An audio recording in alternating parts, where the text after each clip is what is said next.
بسم الله الرحمن الرحیم. د اختر د ورځې څه سنت دي، څه مستحبات دي. دا سنت او مستحبات پیژندل او بیا په دغه باندې عمل کول دا پکار دي. اوله خبره او اول کار هغه دا دی چې د اختر په ورځ باندې د ساري وختي پاسېدل دا پکار دي.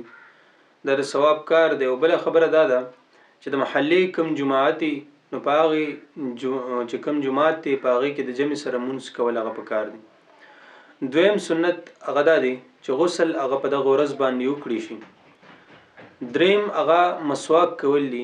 مسواک په عام روټین کې هم کول پکار دی او په دغه ورځ باندې بیا چې وکړي شي نو په دې باندې ثواب هغه زیات ملاويږي. څلورمه خبره هغه دا ده چې په دغه ورځ باندې انسان پاکي صفا سوتره جامې واغوندي. یا خدای سي څنګه چې مونږه استعمالو نوې جامې هغه واغوستي شي. بیا که نوې نه نو په زړو جامو کې چې کومې صفا سوتره جامې وي نو هغه خو صفا کړي شي، هغه راواغستي شي، هغه واچولی شي. بل خبره هغه دا ده چې خوشبو هغه لګولی شي. بهترینه خوشبو لګولی شي چې په دغه انسان باندې په خپل هم خسته لګي. دا رنګ دي چې په کوم لار باندې تیریږي او په هغه لار کې نور خلق ته دغه خوشبو محسوسي نو دغه له هم په دغه خوشبو سره خون ورکولی شي. دا رنګ د وړو کې اختر په ورځ باندې د عیدګاه ته د تلو نه مخکې بهترین او افضل طریقه دا ده چې دی هغه خوږ سیز او خو بیا خوږ سیز کې نبی اکرم صلی الله علیه وسلم بچ خوړونه هغه به چې کوم قجوره و نه قجوره به نبی علیه السلام استعمالوله. بیا په قجوره کې هم بهترینه طریقه دا و چې ناتکه به هغه استعمالوله، لکه درې به استعمالولي، پنځه به استعمالولي، و به استعمالولي. نو په دې طریقې سره د نبی علیه السلام نه دغه خوراک هغه ثابت دي.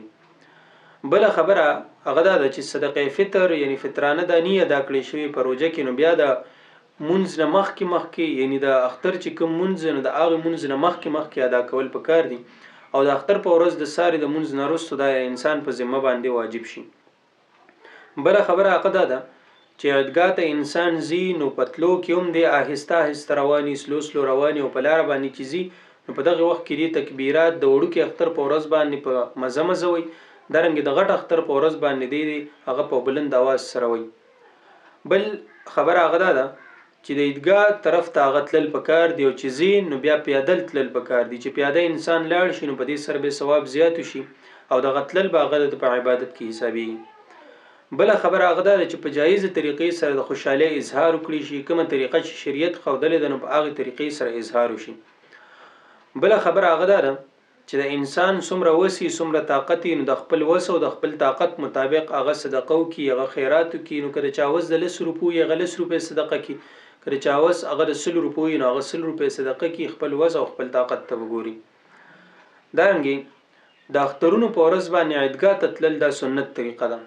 اگر چې په مسجدونو کې هم خلک هغه منځونه کوي خو سنت طریقه ده چې څه شرعي عذر نه نو د شرعي عذر نه علاوه په مسجدونو کې مونږ کول، په جمعتونو کې مونږ کول په مقابله د عیدګاه کې نو عیدګاه الته بیا زیات ثواب ملاويږي په مقابله د دې کې چې د دې ځکه په خپل مسجد کې هغه مونږ ادا کی.